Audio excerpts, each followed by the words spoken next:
Poland needed hundreds of tanks fast. Germany offered the Leopard 2A8, 30 million euros, with delivery in 8 years. Korea promised K2 Black Panthers for $19 million, and the first 10 arrived just 4 months after signing. Poland now owns more new Korean tanks than all of Europe's latest Leopards combined. Why did the industrial heart of Europe lose so publicly and so completely when its legacy was at stake? The answer begins with a crisis no army could ignore. Poland's armored fleet shrank overnight. Nearly 500 T-72 tanks and over 200 PT-91s, the backbone of its armored brigades, were sent east to Ukraine. This was not a gradual drawdown. It was a deliberate, immediate transfer.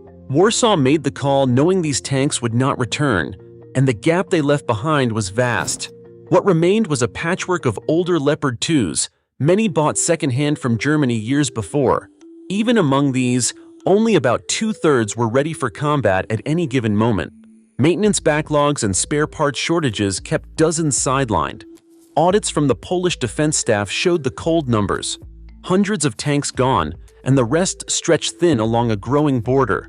The logistics officers faced a simple calculation: how to rebuild an armored force, standardize on NATO caliber guns, and do it before the next crisis.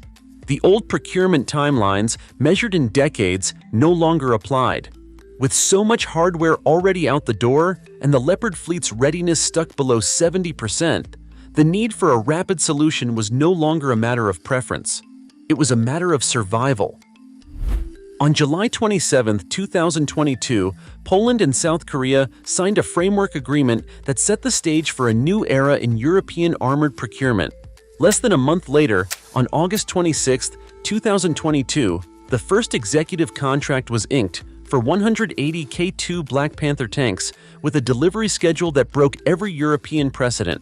The ink was barely dry when Hyundai Rotem began assembling the first vehicles bound for Poland on the Changwon lines.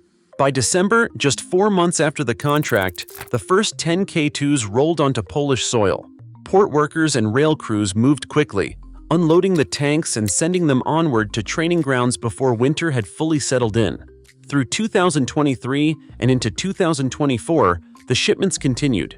By June 2025, Poland had received 133 K2s, each one arriving on schedule, with no extended storage or customs delays. The pace did not let up. The target was clear: 180 delivered by the end of 2025.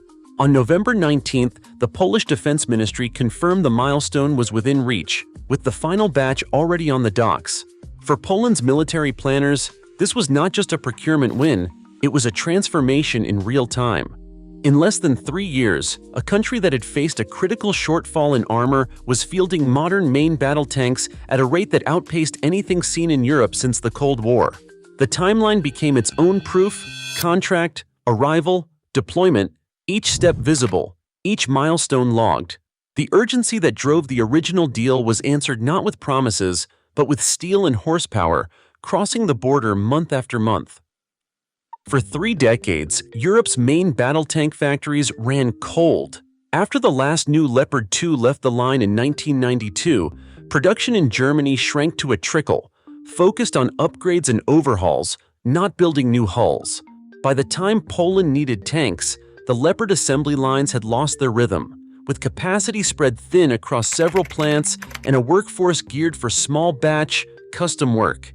Europe's combined output barely reached 50 new tanks a year, and every order joined a growing backlog, stretching into the next decade. In South Korea, the story was different. Hyundai Rotem kept its armored vehicle lines active, feeding steady domestic demand and preparing for export.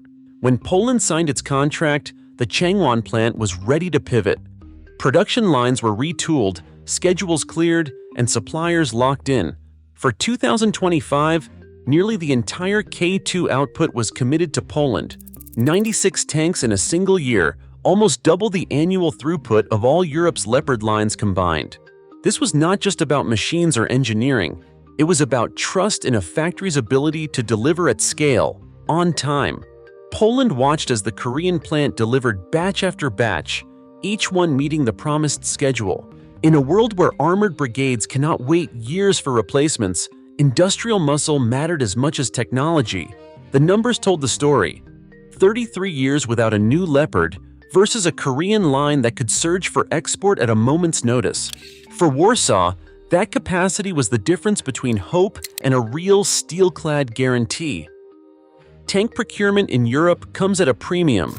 Germany's Leopard 2A8, the continent's latest main battle tank, carries a price tag of 29 million euros per unit for German and Austrian contracts, with the Czech Republic paying up to 36 million euros and Croatia 30 million euros. These prices are not just for the steel, but also for bundled support, training, and the cost of restarting a cold production line. Even at this price, buyers face a waiting list that stretches from 5 to 8 years. Austria's order signed in 2023 will not see full delivery until 2029 or later. The Czech and Croatian contracts follow a similar pattern. Orders placed now line up behind a queue of 355 tanks, with production capacity capped at around 50 units per year across Europe. By contrast, Poland's first batch of K2 Black Panthers arrived at $19 million apiece, with later locally built variants rising to $34 million as Polish industry ramps up. The difference in price bands reflects more than just technology or labor.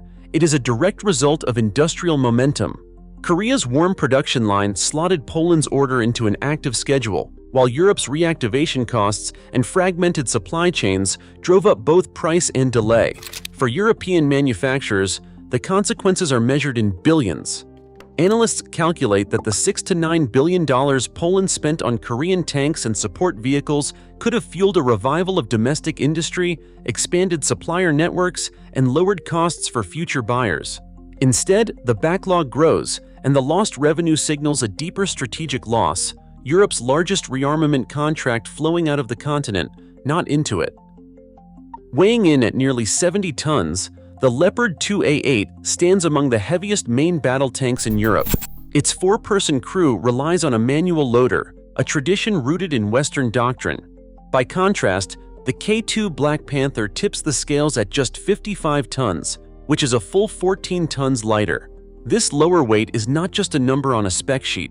It means easier rail transport, less stress on bridges, and better performance on muddy or soft ground, especially in eastern Poland's river valleys. The K2 autoloader keeps 3 crew members inside, not 4, and sustains a steady 10 rounds per minute. That is a quarter fewer soldiers exposed per tank, a difference that grows with every battalion. For Poland, the combination of lighter weight, smaller crew, and consistent firepower translated directly into faster training, simpler logistics, and a manpower edge when every tank and every crew counted. Norway's search for a new main battle tank brought 2 contenders to the Arctic in 2022. The K2 Black Panther and the Leopard 2A7 were pushed through weeks of cold weather trials, deep snow, sub-zero starts, and live fire drills under polar light. Norwegian crews and defense officials weighed more than just technical performance. They looked at how each tank fit into existing logistics, ammunition stocks, and alliance operations. In the end, Oslo chose the Leopard, citing 2 reasons: survivability and seamless NATO integration. The Leopard's armor package and protection systems convinced evaluators it offered a better chance for crew survival in a high-threat environment. Just as important, the Leopard's established presence across Northern Europe meant easier access to spares, shared training, and joint operations with neighbors already fielding the same tank.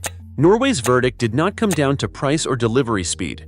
It reflected a doctrine that values deep interoperability and proven battlefield protection, even if that means fewer tanks delivered later at a higher cost. Right now, Europe's demand for armor outpaces its ability to deliver. As procurement timelines stretch and new rivals emerge, decisions made today will shape the continent's security for a generation. When speed and scale matter most, the battlefield does not wait. What would you choose? Let's discuss below.